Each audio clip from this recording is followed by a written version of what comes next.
Good afternoon, everyone. So, those who haven't met me before, my name's Mark, and today I'm going to be talking to you about some recent work we've done in the hydrate formation likelihood space, especially using this thing called the hazard rate function.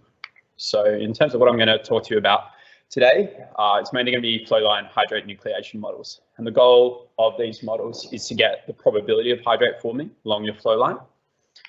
And to do this so far, we've been doing a lot of work with something called classical nucleation theory. And the idea here is that this theory gives us a way to scale from our benchtop data or our benchtop apparatus up to a flowline sort of scale. But another sort of bridge we need, aside from just CNT, is the hazard rate function, because this lets us extend CNT models to account for the varying pressure and temperature conditions that we expect in a real flowline. So to bring it all back to the start, here we have a conceptual picture of how gas dominant systems plug with hydrate. And in the first two steps, we go from dispersed phase to something where a hydrate is growing. There's actually another process that has to occur between these two steps, which is called hydrate nucleation. And thermodynamic models, which is like what David spoke about earlier, will tell us where hydrate's stable. So that effectively tells us where this nucleation process can occur. But this is a binary or a deterministic tool, where nucleation models actually give us probabilities of when or where in our system hydrate will form. And that's important because hydrate nucleation is random, so it is a stochastic process that is different essentially every single time you're in your system. But thermodynamic and flowline models that we talked about earlier today are key inputs into these nucleation models. So this kind of encapsulates all the research that we're doing here at UWA. A brief reminder why hydrate formation is random. It's essentially because when we bring the hydrate phase into our system, we've got two competing effects. So we have a new interface in our system and a new phase. Now that new phase is thermodynamically stable, so it has a lower free energy. So if we look, hopefully this pointer works, this is a plot of free energy versus essentially size of the hydrate phase. And we see that the bulk or the volume of the new phase reduces the system's free energy. So we get this purple trace here. But when we create that interface between these, the hydrate and the solution phase, we actually increase the system free energy. So that looks something like this, and that's thermodynamically unfavorable. And when we subtract these two effects from each other, we end up with this red curve here, which is kind of like an activation curve. And that's our free energy barrier to nucleation. And the reason why we get this different dependency is because these two effects scale differently with the size of the nucleus. So the phase is a volume-based effect, so it scales with the cube of the radius, whereas the interface is an area effect, so it scales with the radius squared.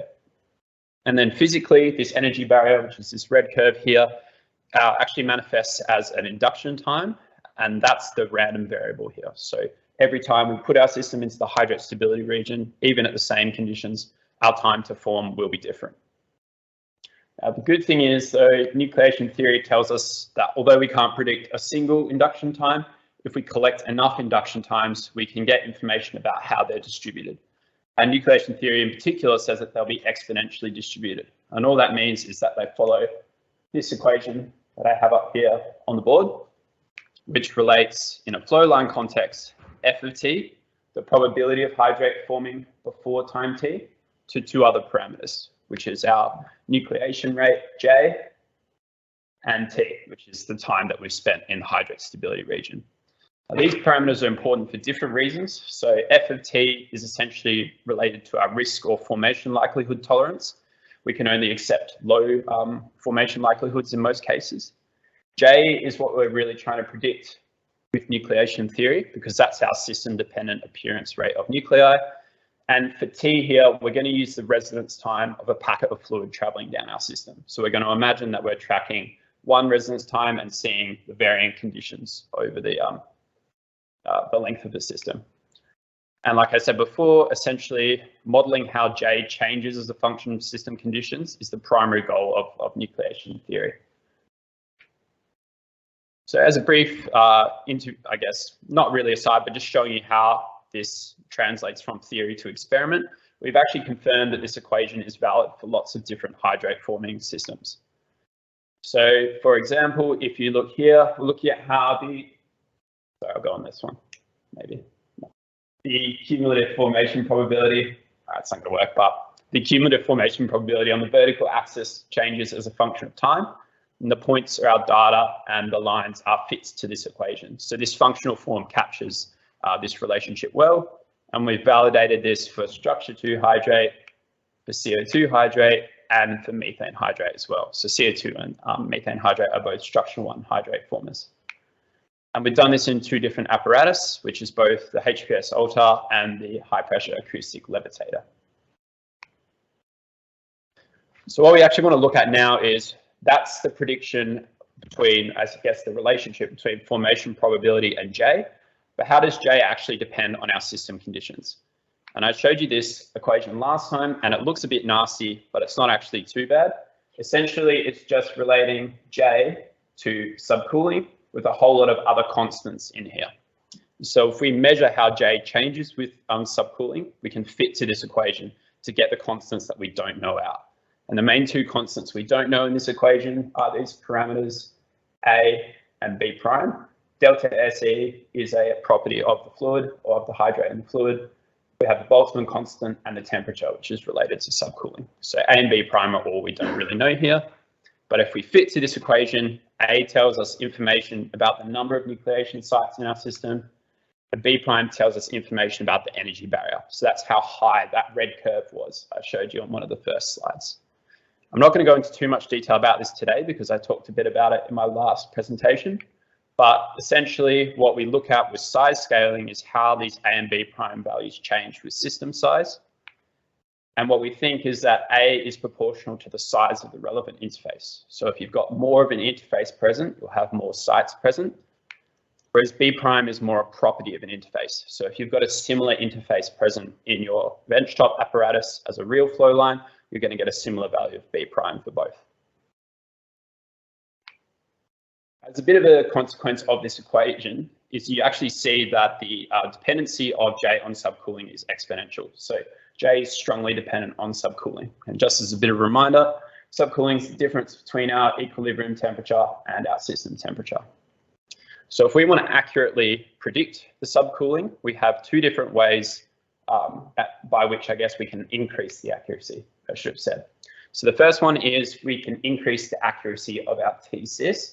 And to do that, we usually need to build a better flow line simulator because we're not going to have point measurements of the system temperature along its entire length.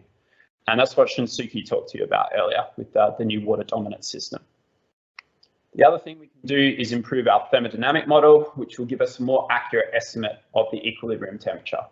So there are 2 different ways we can get better subcooling predictions, which then give us more accurate J predictions.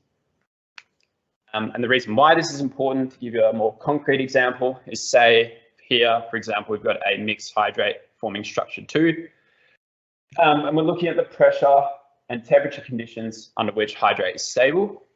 Now, if we go and sit at some position, say here in the hydrate equilibrium region, we're going to get different values of the subcooling depending on whether we use the thermoflask or the multi-flash fit here. And the reason why that's important is because it directly feeds into our J prediction. And you can see how dependent J here is on subcooling, considering this is a log scale. So especially at low subcooling, say between 0 and 4 Kelvin, you get orders of magnitude difference in J with just small changes in subcooling. Everything I've talked to you about so far, and especially the relationship I presented between the formation probability and time, assumes that you're at constant subcooling. So in reality, that's equivalent to assuming our flow line is isothermal and isobaric. Now, this is obviously a bad assumption if we wanted to produce an actual nucleation model, but the question is, how bad is it? So could we get away with using this sort of assumption? So to run you through that, I'm going to give you a short example of defining a single subcooling for a system and seeing what answers we get out. But then we'll see how extending the CNT model actually gives us a better prediction of the hydrate formation likelihood. This is our example system we're going to look at. It's very simple. We're flowing from left to right here, and there's a complete residence time of 1 hour through the system. In this first region, which I've shaded in green, we're exposed to a subcooling of 1 Kelvin for about 0.6 of an hour. And in the second region, we're exposed to a high subcooling of 6 Kelvin for about 0.1 hour. And then finally, in the last region, a moderate subcooling for 0.3 hours. Now, let's assume that we need to produce a single subcooling which defines this system, so we can use it in that exponential distribution. How this works essentially is we've got to estimate our subcooling, calculate the nucleation rate, and then put that into the exponential distribution to give us a formation probability. The obvious question that comes up is, well, how do we actually pick a meaningful single subcooling? There's a couple of different ways we could do this. I'm going to give you two quite simple ones. So the first one would be, why don't we take a weighted average? So we multiply the subcooling by the exposure time, and since it's a total residence time of 1 hour, we don't need to normalize. And if we do this, our weighted average subcooling comes out to about 2.1 Kelvin. Another way we could do this if we wanted to be conservative is to assume the whole pipeline is exposed to the maximum subcooling present, which is in this middle section here. So we're going to assume that the whole pipeline is exposed to 6 Kelvin subcooling. Now we're going to look at what happens if we use either of these two assumptions. So this is our J versus subcooling plot. Now, if we use our weighted average of 2.1 Kelvin, we're going to get out a J value that's somewhere down here on this order. However, if we use our use our maximum subcooling, we're going to get a J value that's actually nearly 2 orders of magnitude higher. And so you can see, even without doing any sort of analysis or interpretation, we're getting a 2 orders of magnitude difference based on the method we use to find a single subcooling. And that gives you a bit of an indication of part of the limitations of this approach. We can actually probe this a little bit further, because if J is our formation rate, then the inverse of J is our average time to form. So if we take 1 on J, that's the mean formation time. What we actually find here is that for that 6 Kelvin subcooling, the J value that we get out is equivalent to a mean time to form of 0.03 hours. So if we assume the whole system was exposed to 6 Kelvin subcooling, we would predict that formation basically always occurs in this first section, because it's going to on average occur in 0.03 hours. This section we're in for 0.6 hours. So this is an overly conservative estimate, because in reality, we're only exposed to a very low subcooling of 1 Kelvin. And if you look on this plot, 1 Kelvin's all the way down here somewhere. So it's orders of magnitude lower. Now, if we take the other approach and we take our weighted average subcooling, we get an inverse J of 2.8 hours. So on average, we expect it'll take 2.8 hours to form in our system. But this actually contradicts what we just said about the 6 Kelvin inverse J, because you can see here, because of this 0.03 hours and we're exposed there for 0.1 hours, we always expect formation to occur here. So this isn't giving us a physical result. These two methods actually give us very different answers depending on which one we use. And so essentially the outcome of this is that assuming a constant subcooling isn't going to give us a physical and consistent result. So the first question you might ask is why? And I've hinted at it a few times, but really there's a temporal dimension here which we haven't considered. So one way that's easy to think about it is that if you're exposed to a high subcooling for a short period of time, that's equivalent in terms of your formation likelihood to be exposed to a low subcooling for a long period of time. And that's kind of what we were trying to get at with the weighted average, but it doesn't quite capture it properly. What we actually need to do is talk about different types of formation probabilities. So if we've got our system again here on the bottom, at some location X, let's say that's here, there are 2 probabilities that are important. I'm going to use location or position here because it makes a bit more physical sense, but you can easily swap to time. The first one is, what is the chance that we get up to X without forming, or forming up to X? And this is called the cumulative formation probability. Now, the cumulative formation probability is going to depend on the entire system's history, whereas the chance of forming at X only depends on the parameters that are relevant for that section. So the chance, if we're flowing from left to right here, the chance of us getting to X without formation depends on all of this history, but the chance of it actually forming at X depends only on the system parameters here. So there's 2 different probabilities we need to consider. I'm going to take a little bit of a detour here and talk about some maths, but hopefully you'll be able to see why this is important, because it's going to lead back to accounting for this sort of history dependent stuff that I'm talking about. So we're going to talk about something called the hazard rate function, and this actually originally comes from reliability engineering. So I learned it first in survival analysis, where H of T is a conditional rate. It's normally used for the failure rate of surviving components. And it's essentially, if you have a component that lasts to time T, what's the chance that it fails in the next time instant? The more general definition is it's just a conditional rate. So it's the rate of some event at some time, given it hasn't already occurred up to that time. Now we can express this equation mathematically. We can relate the hazard function, H of T, to two other probability functions, which is our probability density function and the cumulative distribution function. It's not important to, I guess, understand exactly the maths of this. I'm going to go into a little bit more detail on where this comes from. So what we actually find by using this hazard function is that it provides this sort of accounting for the system history that we need. And that's because if we look at the numerator, little f of t here is essentially equivalent to the probability of nucleation occurring at time t. So that tells us about our instantaneous formation probability. And 1 minus capital F of T is the probability that we get to T without nucleation occurring. So the hazard rate kind of has built into it this system history dependence that we need. We can also use a mathematical trick because little f of T here is the derivative of capital F of T, and we can rearrange this equation. And what we get now is a slightly different equation relating our cumulative formation probability to time. Well, what we see is now we've got this integral, we're accounting for the temporal dimensions. So we've got a product of a rate and time. So this is the equation we're kind of going to interrogate moving forward. It's quite similar to the original exponential distribution I showed you, but it's just got an integral now. Problem that we have now, though, with bringing in with this H of T is that this is an abstract kind of numeric concept. So we need a physical model which actually relates H of T back to our system, and from that we can calculate the cumulative formation probability. And it turns out, luckily, that this is actually quite easy to do, and I'm going to show you how to do this. So it's very easy, and we're going to make two observations. So the first one is, well, what happens if our hazard rate is constant? So we're going back to this equation which we just derived, and we're going to bring H out of the integral because it's constant.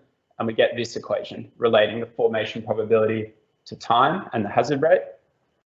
Now, what this actually looks essentially exactly the same as is our CNT equation at constant subcooling. So if you recall, this is what I showed you on one of the first slides. This is the relationship between formation probability and time. And what we see is that J and the hazard function are actually the same thing.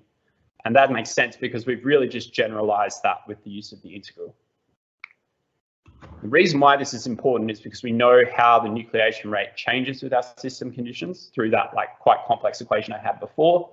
But this gives us the following key equation, and it actually makes quite a lot of physical sense. Our cumulative formation probability is 1 minus the exponential of this integral, and we're essentially just integrating how the nucleation rate changes along our system length. Like I said before, this is important because we can use classical nucleation theory to predict how J changes along the system. What I'm going to do now is take a step right back and show you how this whole process works, and then give you an example of how it actually works in practice. So if we wanted to build a flowline nucleation model, the first thing we need to do is establish our system conditions. So we need to discretize the pipeline into a whole lot of sections. Over each of those sections, we're going to assume constant properties. And then we're going to estimate the pipeline pressure, temperature, and resonance time in each of those sections. So how we would normally do this is to combine a flow simulator with field measurements. So we could use things like Virtuoso, Olga, or Leader flow. And the importance of this is it gives us accurate estimates of the temperature, or at least meaningful estimates of the temperature where we might not have a measurement. Now we're going to take that pressure and temperature from that step and calculate a subcooling for each section. If we want to calculate a subcooling, we need the equilibrium temperature. So we need a thermodynamic model to estimate the TEQ. And some examples you could use are multi-flash, CSM, GEM, or thermoflash, which we've developed at UWA.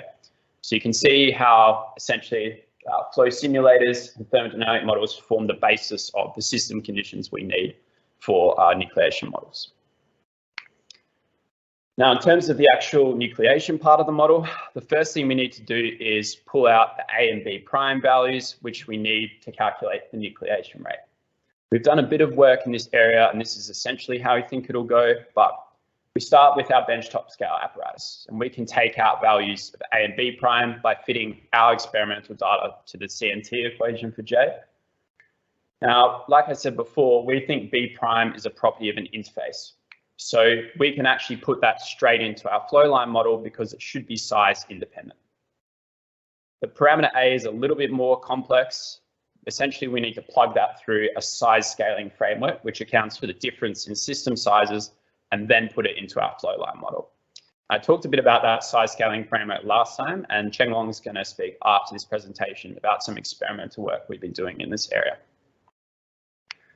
So now that we've got this A and B prime from the previous step for our flow line and our subcooling as well, we can calculate J for each section of the pipeline. That'll give us how J changes as a function of time or length. And then we can integrate J along the pipeline length for this equation, and you can use something just like the trapezoidal rule and do this numerically. So that's all quite abstract. So let's look at an example of how this might actually work. So we're going to go back to our simplified system that we have here, and we're going to assume that we're forming methane hydrate. So our gas phase is essentially pure methane. Now for methane hydrate, the A and B prime values we get out from HPS alter are displayed here. I'm not going to size scale these for simplicity, but it's just to give you an idea of the importance of pulling these numbers out. The first thing we do is we use the subcooling and those A and B prime values to calculate J for each section.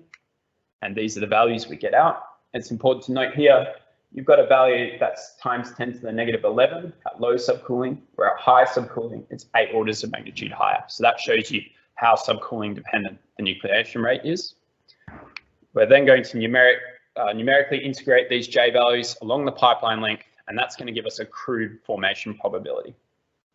And this is the answer you actually get out if you do this. So we're looking here at the probability of hydrate formation along the residence time of the system. And we see in that first region where we've got low subcooling, the formation probability is essentially 0. As soon as we enter the high subcooling region, we see a rapid increase in the formation probability, even over a short time spent there.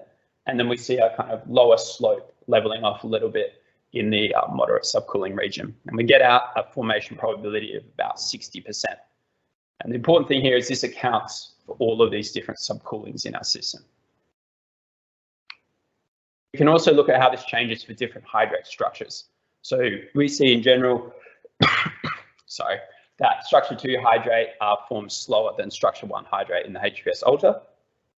But the interesting thing here is that we get a similar value of A out.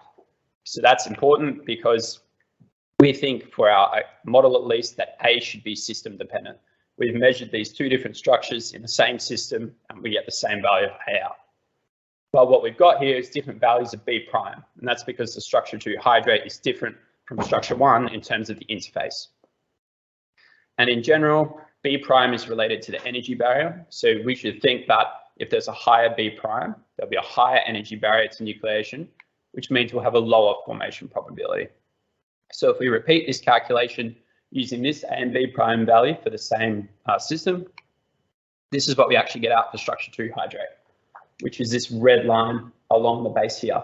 And we can see because it forms so much slower, we don't really see an appreciable increase in the formation probability until this last section. And the physical reason why this is the structure 2 hydrate is a bigger hydrate, which means it's much harder to organize all those complex structures around it. As a kind of caveat to this, in reality, every different interface in our system will have an associated A and B prime.